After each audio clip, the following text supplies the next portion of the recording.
Hello everyone. We have learned electric field of electric wire or cylindric wire and plane sheet by the Gauss's theorem in previous lecture. Today we are going to study electric field of sphere. Electric field of sphere. Electric field. Electric field of sphere. Firstly, we have to understand that what is sphere and how many type of sphere we use and find the electric field. Student, this is very easy. The type of sphere, firstly we have to understand. Sphere. Sphere are mainly two types. First is hollow sphere, thin shell also we can see, and second is solid sphere. Solid sphere and hollow sphere. This is also two types, conducting and non-conducting. Conducting and non-conducting. And solid sphere also two types, conducting and non-conducting. Dear students, आज हम लोग study कर रहे हैं electric field of sphere. How can we find the electric field of sphere? Then firstly we have to understand how many type of sphere. This is very easy to say that sphere are two types.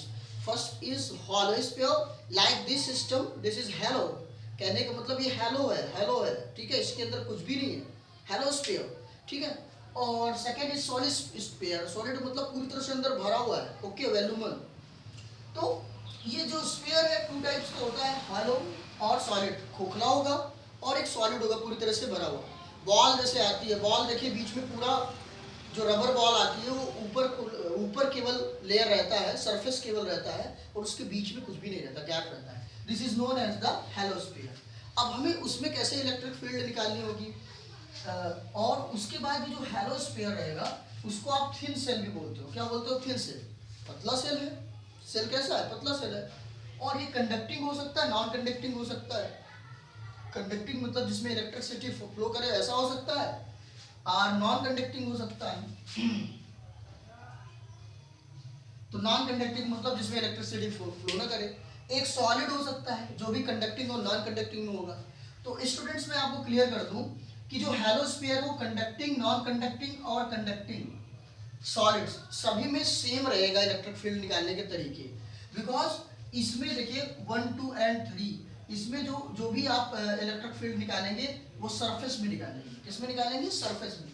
लेकिन जो non conducting solid sphere होगा उसमें जब आप निकालेंगे electric field तो वो volume में निकालना पड़ेगा. मतलब पूरी तरह से आपको सब में निकालना पड़ेगा, पूरा होल निकालना पड़ेगा अंदर से लेके बाहर तक, और बाकी सब में सरफेस में निकालना है.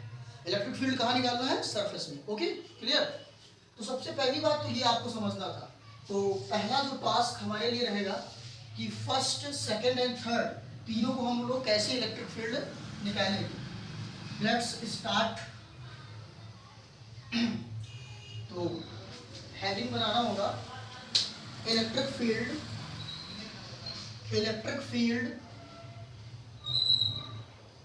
Electric field due to uniform charged. Similarly जैसे आप लोग ने पीछे किया है, चार्ज्ड. इसमें क्या है? Sphere. Charge sphere, charge sphere. और ये स्फीयर में भी देखिए आप कौन कौन सा कर रहे हैं. स्फीयर में आपको पता होना चाहिए. स्फीयर में ये आपका थिन स्फीयर है. कौन सा स्फीयर है? Thin sphere.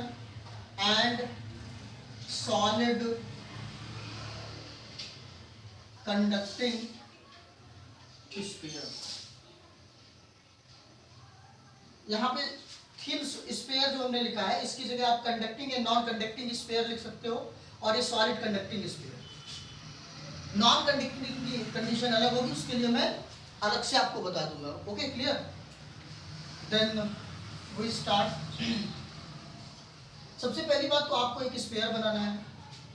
लाइक ये एक स्पेयर है, प्यारा सा बना लीजिए स्पेयर। ठीक, ये स्पेयर है और इसका जो रेडियस है, इसका जो क्या है रेडियस, वो आर है। क्या है? आर। ठीक, तो ये स्पेयर है, तो स्पेयर में दो कंडीशन होगी, इसके तीन कंडीशन होगी कि स्पेयर के सरफेस पे, ये स्पेयर पे हम निकाल रहे हैं इलेक्ट्रिक फील्ड की स्पेयर के अंदर निकाल रहे हैं कि बाहर निकाल रहे हैं। तो हम स्पेयर के बाहर साइड निकालेंगे, यानी आउटसाइड। पहली कंडीशन बनेगी, फर्स्ट कंडीशन इज आउटसाइड, पूरा वही प्रोग्राम लिख सकते हैं, outside electric field due to uniform charge of thin sphere solid conducting sphere. ठीक है, आउटसाइड कहाँ निकालने जा रहे हैं आप लोग? आउटसाइड। जब आप आउटसाइड में निकालोगे, ठीक है, इसको आउटसाइड बुक में ऐसे भी लिखा रहता है, at the exterior part. Exterior क्या लिखा रहता है? Exterior, at the exterior point. NCERT की बुक में ऐसा भी लोकेट है। तो एट द एक्सटीरियर पॉइंट अगर हमें बाहर की ओर निकालना है तो बाहर भी इसका एक साइमेट्रिकल फिगर बनाना पड़ेगा। ये देखिए, एक प्यार से आप एक स्फीयर और बना लीजिए इस तरह से। ठीक है, अब इसका जो रेडियस है वो आर हो गया, स्मॉल आर हो गया। यहाँ पे आप ये देख रहे हो कौन सा आर बड़ा है? ये आर जो है ये इस आर से छोटा है। This is a condition, this is a condition which is held on this diagram. अब यहाँ पे ये समझो, ये क्या है? गॉसियन सरफेस है। आर जो है इसके लिए है गॉसियन सरफेस के लिए, गॉसियन सरफेस के लिए। क्योंकि आप एक साइमेट्रिकल बनाते हो, कोई भी डायग्राम हो, कुछ भी पूछेगा आपको एक साइमेट्रिकल फिगर बनाना पड़ता है। तो आउटसाइड में ये आपका साइमेट्रिकल फिगर बनेगा, छोटा छोटा आप डॉट डॉट करके बना लीजिए। ठीक है, तो ये क्लियर हो गया। अब देखिए ये क्या है? चार्जिंग कंडक्टर है, चार्ज है कंडक्टर, सरफेस में होगा, पूरे अंदर तो होगा नहीं, ये सब सरफेस में होगा, आपको पता है।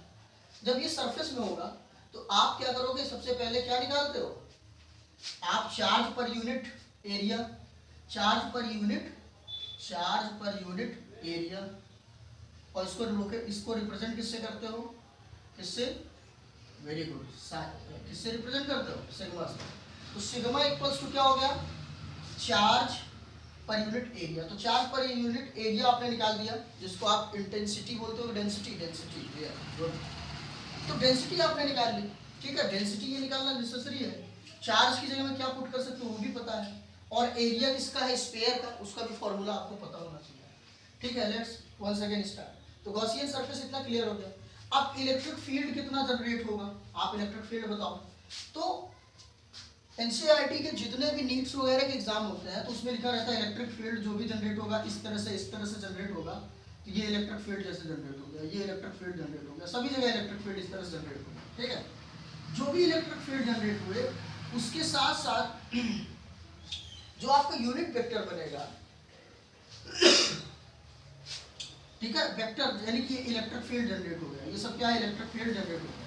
तो इलेक्ट्रिक फील्ड के साथ साथ जो एंगल आपका बनेगा, यूनिट वेक्टर बनेगा, वो भी इसी डायरेक्शन में बनेगा। किसी डायरेक्शन में बनेगा? जिस साइड में इलेक्ट्रिक फील्ड होगी।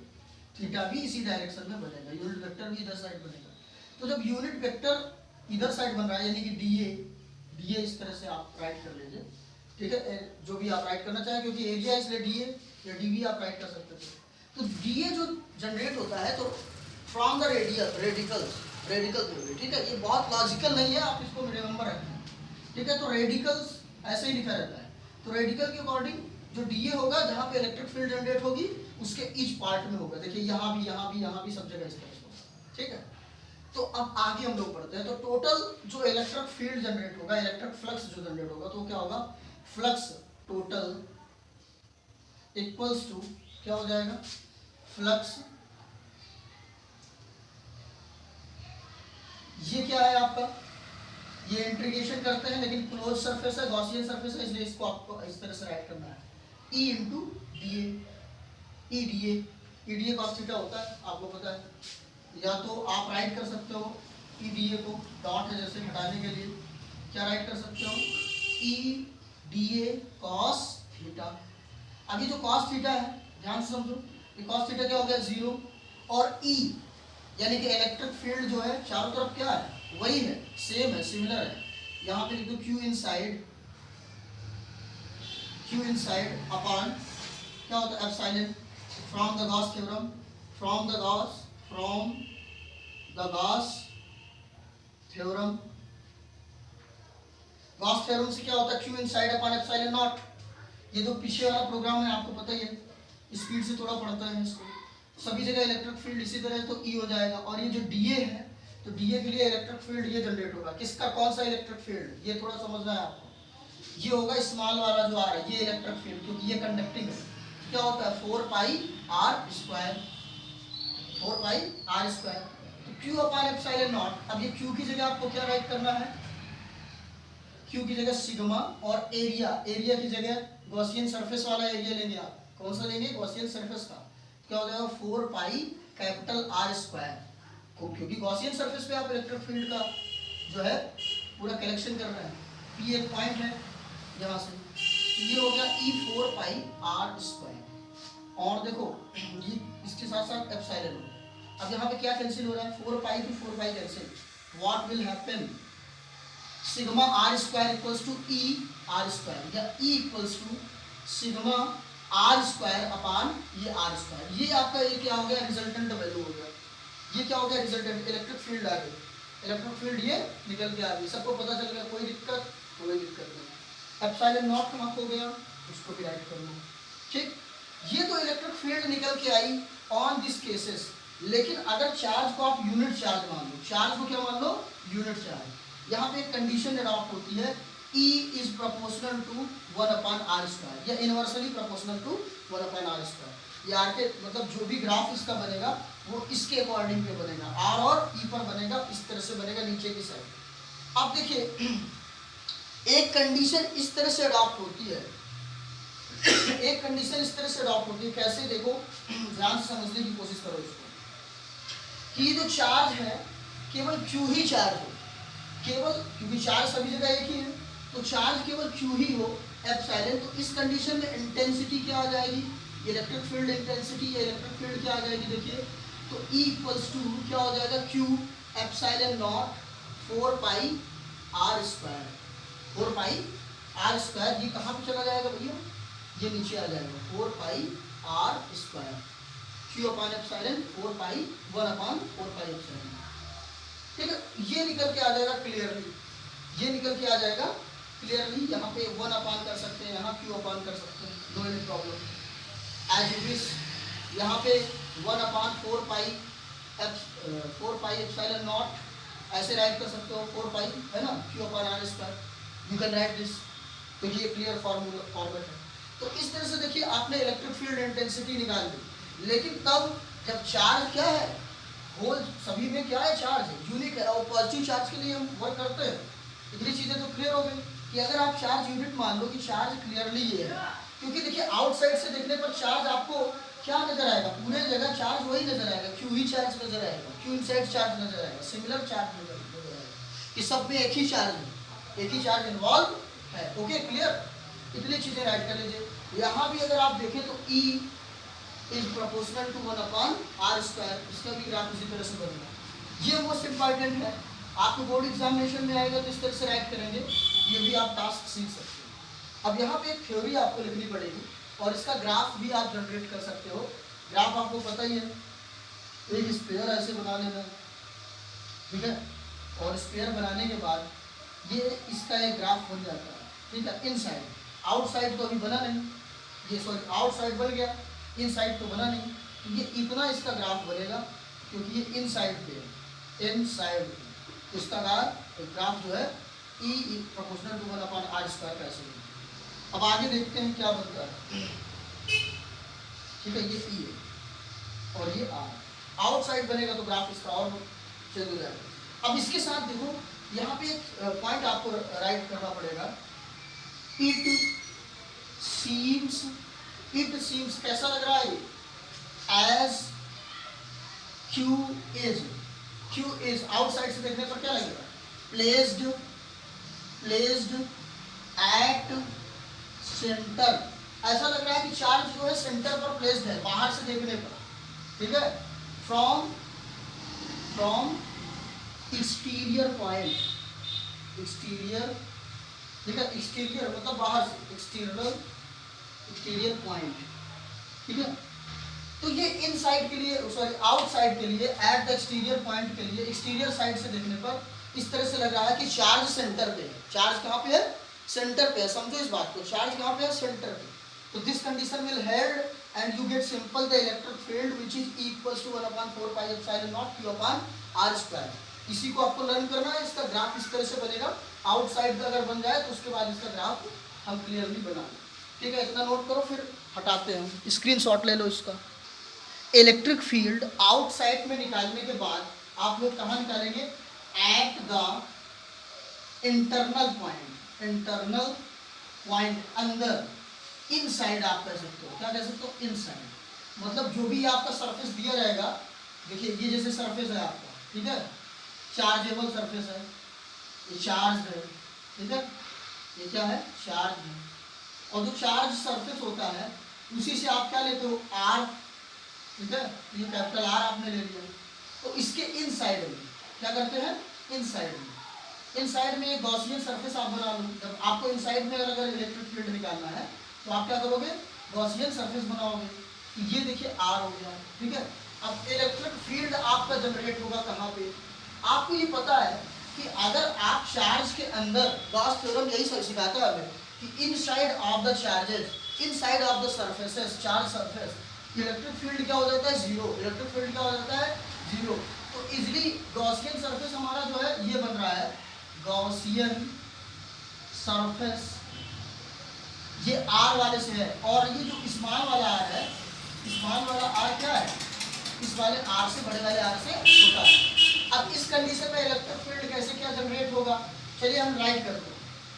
तो फ्लक्स, ठीक है, flux of Gaussian surface, Gaussian surface, इस तरह से you can write, no any problem. Equals to क्या होता है?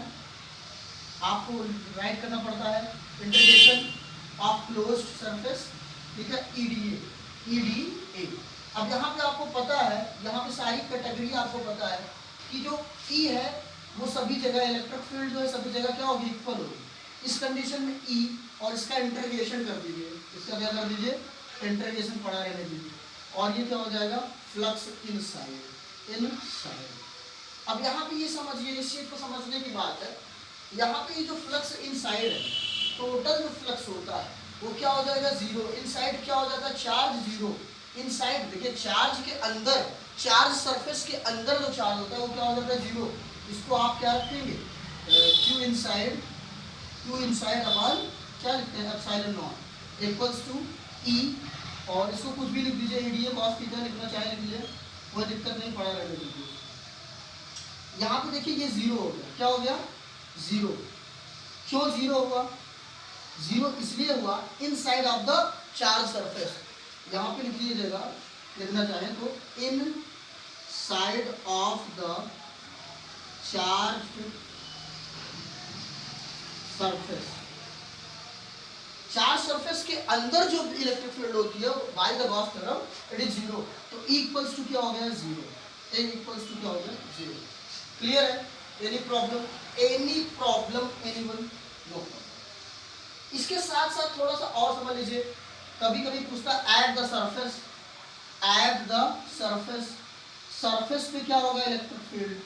तो आप पूरी तरह से उसी तरह से राइट करेंगे, या तो E मैक्स अगर पूछ लेता है, ठीक है, E मैक्स की कंडीशन बनती है एट द सरफेस। तो एट द सरफेस में क्या होगा? दोनों R इक्वल्स होने चाहिए। जो गॉसियन सरफेस का R है और जो चार्ज सरफेस है, जो गॉसियन सरफेस आप बना रहे हैं और जो चार्ज सरफेस है, यानी कि बोथ आर इक्वल। जब दोनों आर इक्वल होंगे तो उस कंडीशन में क्या आ जाएगा? E मैक्स, इलेक्ट्रिसिटी क्या आ जाएगी? इलेक्ट्रिक फील्ड मैक्स आ जाएगी।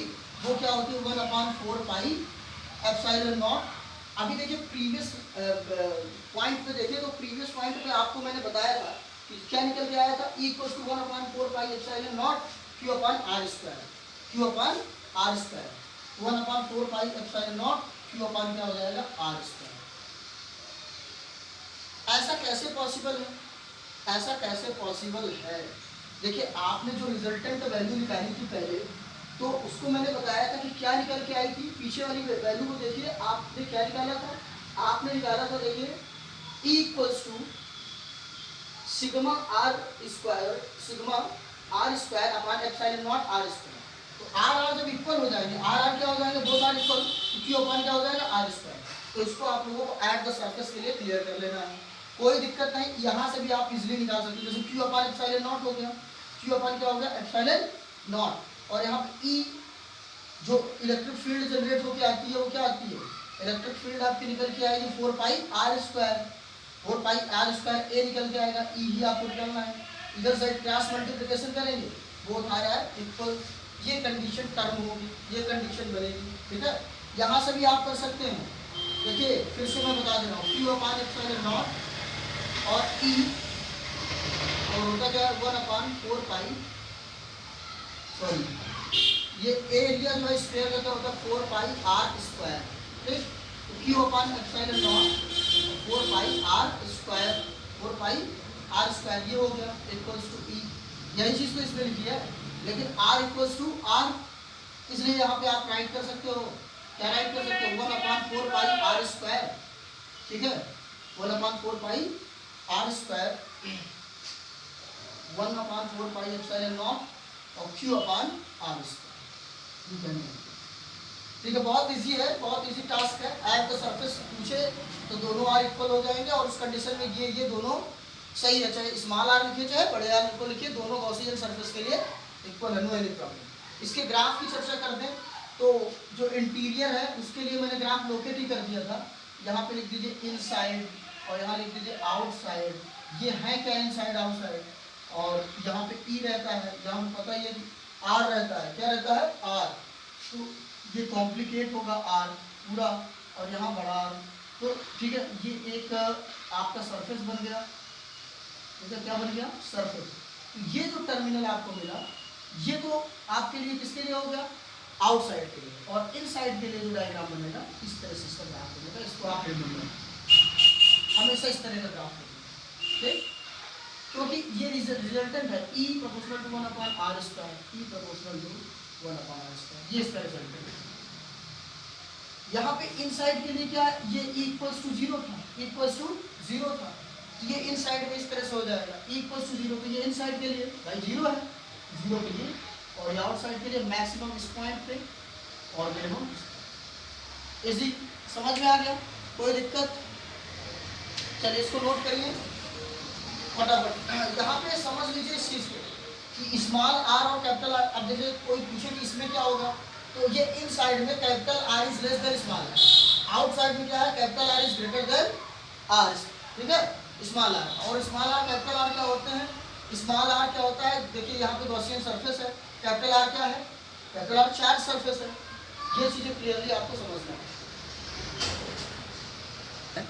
जैसे कि मैंने आपको पहले बताया था, I inform firstly that electric field आपको निकालना है स्फीयर का, तो अभी तो आपने कंडक्टिंग में निकाल लिया, नॉन कंडक्टिंग में निकालना है लेकिन सॉलिड में। अभी आपने हेलो स्फीयर में निकाला, थिन स्फीयर में निकाला, थिन स्फीयर में, ठीक है, थिन सेल में आपने निकाल लिया, थिन सेल के दो कंडीशंस में निकाला, कंडक्टिंग या नॉन कंडक्टिंग। साथ साथ में आपने जो सॉलिड सेल था, यानी कि सॉलिड जो स्फीयर है, उसके भी कंडक्टिंग में निकाला। अब आप निकाले जाएंगे electric field due to uniform charge of non conducting, किसमें निकालेंगे, मैंने बताया था कि इसके लिए स्पेशली बताऊंगा, नॉन कंडक्टिंग स्फीयर। देखिए पहले ही मैं इंडिकेट कर दिया था कि जो ये नॉन कंडक्टिंग स्फीयर है, क्लियरली समझो भैया, तो नॉन स्फीयर जो ये जो नॉन कंडक्टिंग स्फीयर है, इसमें जो इलेक्ट्रिक फील्ड का कैलकुलेशन करना पड़ेगा, नॉन कंडक्टिंग है, तो चार्ज क्या होगा, सराउंडिंग सरफेस, मतलब सराउंडिंग वॉल्यूम, चारों मतलब वैल्यूम में होगा, पूरी तरह से वैल्यूम में होगा। चलो इसका बनाते हैं, सबसे पहले डायग्राम।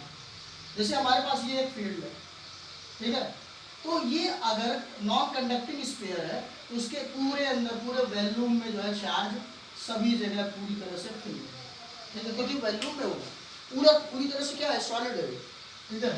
तो इसके इस तरह से अब इसका क्लियर करेंगे हम जो है आउटसाइड में, एक्सटीरियर पॉइंट के लिए। जब एक्सटीरियर और इंटीरियर और एट पॉइंट, तीनों पॉइंट पे आपको निकालना होता है क्या, electric field. You have to find the electric field in exterior point, interior point and at the surface. When this condition will happen, then Gaussian surface आपको क्लियर करना है आउटसाइड के लिए, एक्सटीरियर पॉइंट के लिए, आउटसाइड या exterior point, no any problem. ये आपने एक गॉसियन सरफेस बनाया, what is this? Is Gaussian surface. Gaussian surface पता है ये आपका क्या हो गया, ये आपका कैपिटल आर और ये आपका स्मॉल आर। यहाँ पे जो कैपिटल आर है it is less than small R, यानी कि ये आपका आउटसाइड में है, आप आउटसाइड में निकाल रहे हो, तो क्या निकालने जा रहे हो? एट द एक्सटीरियर सरफेस,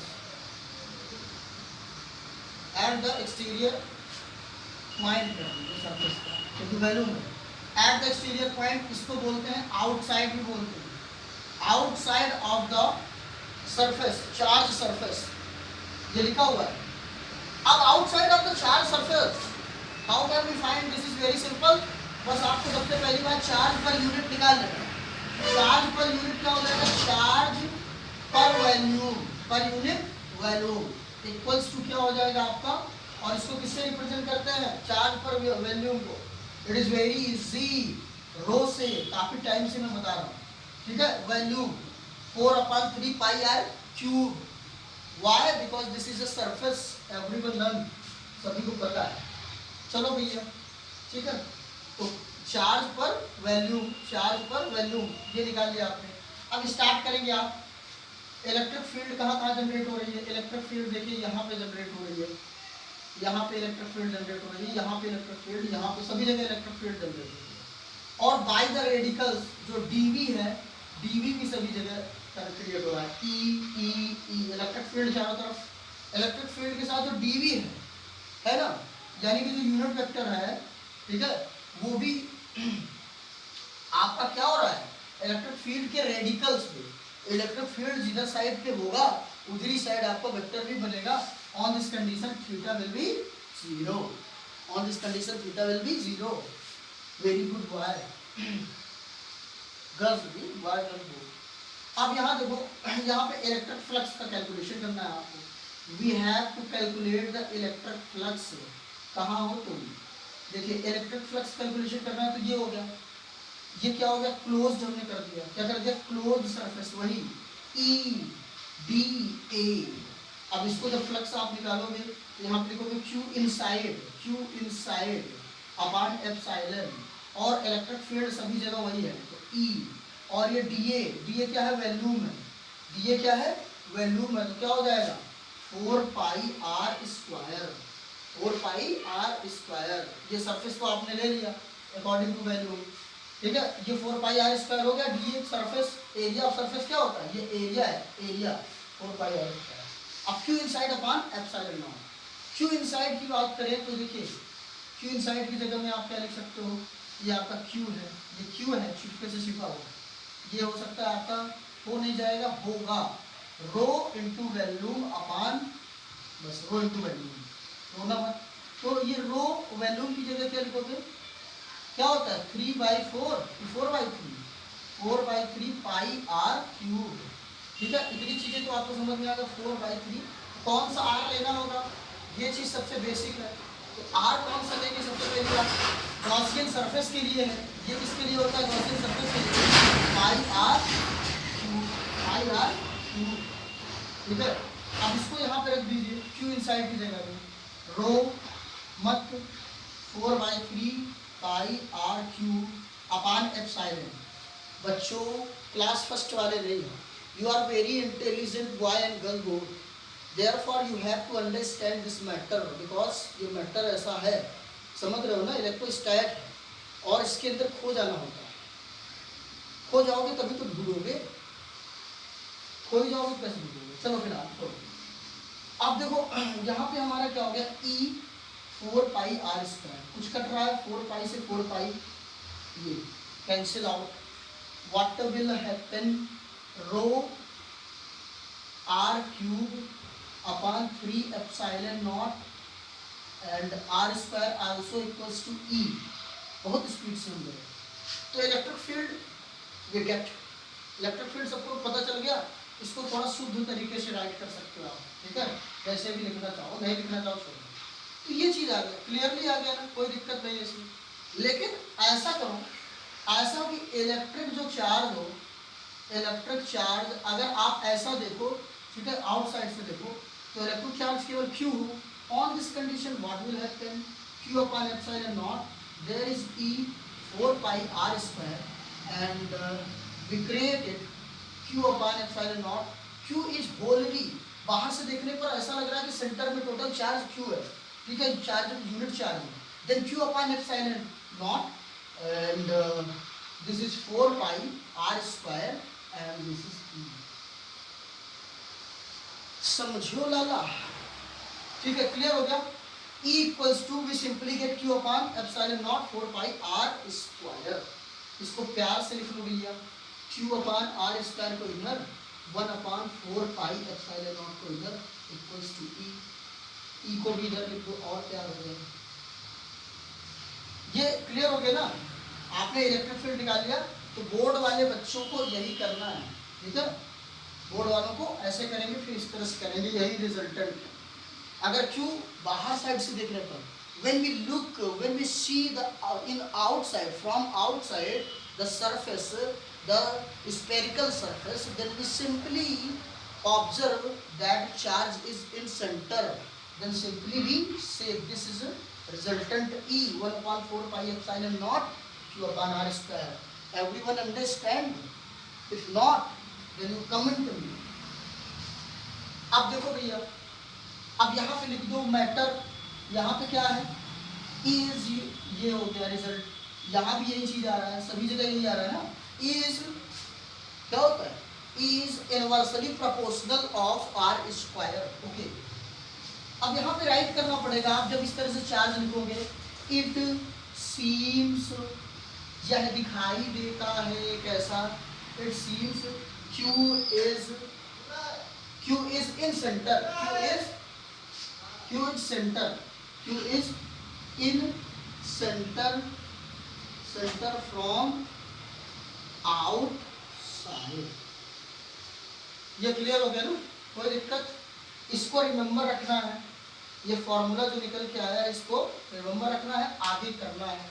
इसको नोट करो फटाफट, स्क्रीनशॉट ले लो। Now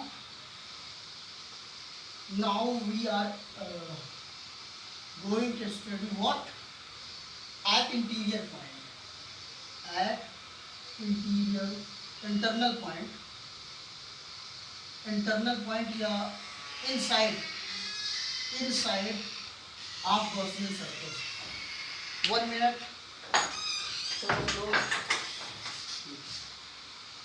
At internal point, camera on, good. At internal point, तो सबसे पहली बात तो इंटरनल पॉइंट की सबसे पहले एक हमने बना दिया, ये चार्ज सरफेस हो गया। What is this, this is charge surface, ठीक है। अब यहाँ पे चार्ज सरफेस आप क्लियर करो, ये ना करो, चार्ज एवरी मतलब अंदर पूरी तरह से, ठीक है, क्योंकि पूरी तरह से चार्ज यहाँ पे इन्वॉल्व है, सभी जगह चार्ज है, परेशान होने की आवश्यकता नहीं, चार्ज सभी जगह। यहाँ पे ये आपने क्या बनाया, इनसाइड एक गॉसियन सरफेस आपने बना दिया। क्या बना दिया बाबा, Gaussian surface. On this condition, this is and this is Gaussian surface है। तो ये जो आ रहा है छोटा वाला और ये बड़ा वाला, तो बड़ा वाला आ रही बड़ा एंड छोटा वाला आ रही छोटा, ठीक है, ये समझ लो। तो ये गॉसियन सरफेस हो गया, यहाँ पे ये क्रिएशन हुआ। इलेक्ट्रिक फील्ड कहाँ जनरेट होगी, पता है सभी जगह इलेक्ट्रिक फील्ड जहाँ भी जनरेट आप करना चाहते हो, इलेक्ट्रिक फील्ड कहाँ, गॉसियन सरफेस पर होती है। ये गॉसियन सरफेस है, इलेक्ट्रिक फील्ड यहाँ, इलेक्ट्रिक फील्ड यहाँ, सब जगह इलेक्ट्रिक फील्ड, और सभी जगह एंगल, ठीक है, फ्रॉम द रेडिकल के अकॉर्डिंग, जहाँ पे E रहेगा, जिस साइड में इलेक्ट्रिक फील्ड रहेगा, उसी साइड पे क्या बनेगा, यूनिट वेक्टर बनेगा, एंगल बनेगा, थीटा इक्वल्स टू 0 हो जाएगा। थीटा इक्वल्स टू 0, ये आप लोग पढ़ चुके हो, कई सालों से पढ़ रहे हो। तो अब यहाँ पे थोड़ा सा समझने की बात कि यहाँ पे जो चार्ज सरफेस है उसके लिए फिर से हम निकाल लेते हैं। तो Q अपॉन क्या होता है, वैल्यू, ठीक है, आपको बताइए इतनी चीज़ें तो पता है ना। इवेंट आपको करना है, जो वैल्यू किसका स्पेयर का वो निकल जाएगा बाद में। तो सबसे पहले electric flux equals to Gaussian surface है, तो Gaussian surface electric flux Gaussian surface equals to, वही आपको करना क्या है, ई डी ए, और उसके बाद ई डी ए करने के बाद क्या राइट करोगे, E D A cos theta. यहाँ पे क्योंकि इलेक्ट्रिक फील्ड जो है, इलेक्ट्रिक फील्ड सभी जगह वही है, सेम है, सिमिलर है, इसलिए ई आउटसाइड में हो जाएगा, बाहर निकल है। और यहाँ पे क्यू इनसाइड अपान क्या हो जाएगा, क्यू, केवल क्यू लिखिए, क्यू अपान एप्सिलॉन। अब यहाँ पे देखो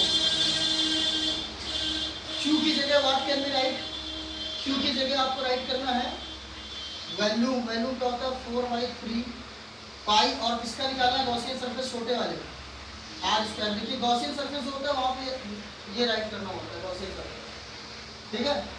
और इसके बाद देखिए ई और डी ए कॉस थीटा, तो इसका वो कहता है 4 पाई आर स्क्वायर। अब यहाँ पे आर कैलकुलेट करो, यहाँ पे क्या करो, आर कैलकुलेट करो, तो 4 pi cancel, what will happen, and epsilon is here, 3 epsilon we can write, and r square is also, and r square is also here E. ये देखिए इलेक्ट्रिक फील्ड आपने जनरेट कर दिया, इलेक्ट्रिक फील्ड आपने easily निकाल दिया, electric field आपने find out किया इजी वे में, इस वे में इजी वे, ठीक, क्लियर हो गया। अब आप चाहो तो इसको ऐसे लिख सकते हो, 1 अपान क्या लिख सकते हो, 1 अपान, अभी देखिए ये 4 पाई कैंसिल हो जाए, ये आपका इलेक्ट्रिक फील्ड है, इलेक्ट्रिक फील्ड आ गया। और चाहो तो अगर चार्ज को हर एक जगह वही कर दो, चार्ज को सभी जगह इक्वल कर दो, क्लियर। अब देखो यहाँ पे थोड़ा समझने वाली बात है, यहाँ पे ये आर क्यूब होगा, क्योंकि 4/3 पाई आर क्यूब वैल्यू होता है, ये R cube upon R square, R cube upon क्या हो गया, आर स्क्वायर।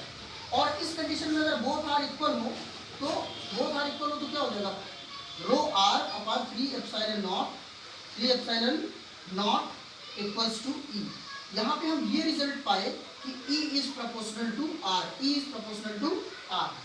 कोई दिक्कत, कोई प्रॉब्लम नहीं। एक कंडीशन ऐसा करते हैं कि चार्ज यूनिट चार्ज बचता है, तो Q अपान एप्सिलॉन नॉट, मतलब यहाँ पे कोई वैल्यू की फिक्सेशन नहीं है, तो यहाँ पे क्या हो जाएगा E। और वही देखिए वैल्यूम के लिए आप क्या करते हैं, 4 pi are square, 4 pi are square, तो यहाँ पे लिखेंगे 4 पाई आर स्क्वायर, जैसे आपने लिखा है। ये कंडीशन हो गई, ये पूरी की पूरी कंडीशन हो गई। अगर चार्ज क्या है, आउटसाइड से देखने पर, बाहर से देखने पर ऐसा लगे कि चार्ज एक सेंटर पॉइंट पे है, then this condition will happen. तो E इक्वल्स टू क्या हो जाएगा, Q upon 4 pi are square, ठीक है, एप्सिलॉन भी रहेगा, ये E हो जाएगा, क्या हो जाएगा E। अब देखो दोनों में, फर्स्ट में और सेकंड में, दोनों में E क्या है, इक्वल है, दोनों में E इक्वल है। अगर दोनों को इक्वल हम कर दें, दोनों की कंडीशन अगर दोनों इक्वल है, तो उस कंडीशन में क्या मिलता है आपको, देखिए रो आर अपान 3 एप्सिलॉन नॉट, और यहाँ Q अपान, ध्यान से समझ रहे हो, Q अपान क्या हो जाएगा 4 पाई आर स्क्वायर एप्सिलॉन, ठीक है। ये एक इवेंट होगा, ये एक इवेंट होगा। यहाँ पे कौन सी चीज़ किससे कैंसिल हो जाती है, कौन सी चीज़ किससे कैंसिल हो जाती है, इजीली आप कैंसिल करके कर सकते हैं, ठीक। दूसरी कंडीशन है कि अगर मान लो कि ये वैल्यूम हो, ये क्या हो, वैल्यूम हो, ये क्या हो, वैल्यूम, तो वैल्यूम के लिए क्या फॉर्मूला लगेगा, तो इस तरह से देखिए इलेक्ट्रिक फील्ड क्लियर हो गई, इलेक्ट्रिक फील्ड ये आ गया, इलेक्ट्रिक फील्ड आर की कंडीशन में ये बोथ आर इक्वल्स की कंडीशन में इलेक्ट्रिक फील्ड ये जनरेट होकर निकल आई। अगर चार्ज यूनिट हो जाता है एक्सटर्नल साइड से देखने पर, तो ये इलेक्ट्रिक फील्ड निकल जाती है। ये मोस्ट इंपॉर्टेंट फार्मूला होगा, यूपी बोर्ड वालों के लिए करना है, ठीक है। अब आपको ग्राफ बना लेते हैं, आपके लिए क्या बना देना, ग्राफ। जैसे ये एक्सटीरियर था, ये एक्सटर्नल पॉइंट के लिए था, इंटरनल पॉइंट के लिए था। एट सरफेस भी आप कर सकते हैं, एट सरफेस का रिजल्ट यही निकल के आया था, एट सरफेस पे E PR/3 एप्सिलॉन नॉट, ये एट सरफेस में भी निकल के आया था, किसमें, इंटीरियर पॉइंट हो गया, नेक्स्ट एट सरफेस में ये पॉइंट आएगा, क्यों? क्योंकि इसमें दोनों आर क्या हो जाएगा, इक्वल, एट द सरफेस हो जाएगा। At the surface electric field due to uniform charge non conducting sphere is p रे rho r upon 3 epsilon not. We have to draw a graph, this is, देखो सबसे पहली बात इतनी तो game आपको पता ही होगी, ठीक है? इधर क्या होगा E और यहाँ क्या होगा R, E और R से क्लियर होगा। कौन सा R? क्योंकि R आप छोटा वाला लिए हो गॉसियन सरफेस के लिए। बुक्स में देख लीजिएगा कौन सा R किसके लिए दिया है, कंफ्यूज नहीं होगा एनसीईआरटी में, ठीक है?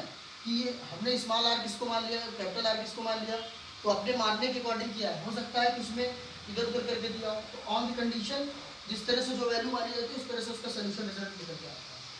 तो सबसे पहले वही इनसाइड आउटसाइड, तो इनसाइड की कंडीशन में जाइए, देखिए एक स्फीयर हो गया तो एक इनसाइड ये बन गया, ठीक है? ये क्या हो गया, इनसाइड बन गया, ठीक? E proportional to R square. देखो E proportional to R square कैसे है, E प्रोपोर्शनल टू आर है कि नहीं है, E प्रोपोर्शनल टू आर है, तो E प्रोपोर्शनल टू आर, ये इनसाइड हो गया आर स्क्वायर। लेकिन आउटसाइड की जब बात करेंगे तो मैक्सिमम यहाँ से कर्व निकलेगा, तो ये आउटसाइड में हो गया। और आउटसाइड का जब भी आना चाहिए तो E resultant 1 upon R square, इस तरह से ये आउटसाइड का हो गया, इनसाइड एंड आउटसाइड। ये इनसाइड का हो गया, ये आउटसाइड का हो गया, ये मैक्सिमम पीच हो गया। तो यूपी बोर्ड के लिए इतनी चीज़ें, देखिए मैं एक बार रिमाइंड करा दूँ आपको, यूपी बोर्ड के स्टूडेंट्स के लिए इतनी चीज़ें क्लियर होनी चाहिए। देखिए यूपी बोर्ड में क्या क्या नेसेसरी है। सबसे पहली बात तो गॉस थ्योरम आप पढ़ते हो, गॉस थ्योरम के बाद उसके बाद उसके एप्लीकेशंस पढ़ते हो। तो एक वायर या cylindrical wire, we have to find the Gauss, मतलब गॉस थ्योरम के द्वारा, by the Gauss theorem, Gauss law के द्वारा इसका हम इलेक्ट्रिक फील्ड निकालते हैं, इलेक्ट्रिक फील्ड इंटेंसिटी निकालते हैं। उसके बाद प्लेन शीट का निकालते हैं, प्लेन शीट का निकालने के बाद क्या करते हैं, स्पेयर का निकालते हैं। स्पेयर की कंडीशन अलग अलग होती है, कंडक्टिंग हो सकती है, नॉन कंडक्टिंग हो सकती है, हॉलो हो सकती है और सॉलिड भी हो सकती है। करेक्ट? मेरी इतनी बात तो समझ में आ रही होगी स्टूडेंट्स, इतनी सारी चीज़ें आप क्लियर कर लीजिएगा। एक लास्ट लेक्चर मैं आप लोगों को और दे दूंगा, उसमें उस लेक्चर में केवल जो है न्यूमेरिकल्स को मैंने क्लियर करूंगा। तो सारे जितने भी डेरिवेशंस मैंने बताए हैं, जितने भी डेराइव किए हैं इलेक्ट्रिक फील्ड निकालने के लिए, आप लोग उसको स्टडी कर लीजिएगा, उसके फॉर्मूले में, ठीक? तो ये बहुत ही मोस्ट इंपॉर्टेंट है। और अगला टॉपिक भी मोस्ट इंपॉर्टेंट होगा, वो गॉस थ्योरम के लिए लास्ट टॉपिक होगा। ओके स्टूडेंट्स, जहाँ भी आपको प्रॉब्लम्स आ रही है या जहाँ भी आप लोग अनकंफर्टेबल फील कर रहे हो, जहाँ भी समझ नहीं आ रहा है, आप कमेंट सेक्शन में कमेंट करके बता सकते हो। चैनल को आगे बढ़ा सकते हो, अपने फ्रेंड तक मतलब क्या कर सकते हो, सेंड कर सकते हो, शेयर कर सकते हो और सब्सक्राइब कर सकते हो। We meet in next topic and it will be numerical. Thank you guys, we meet next.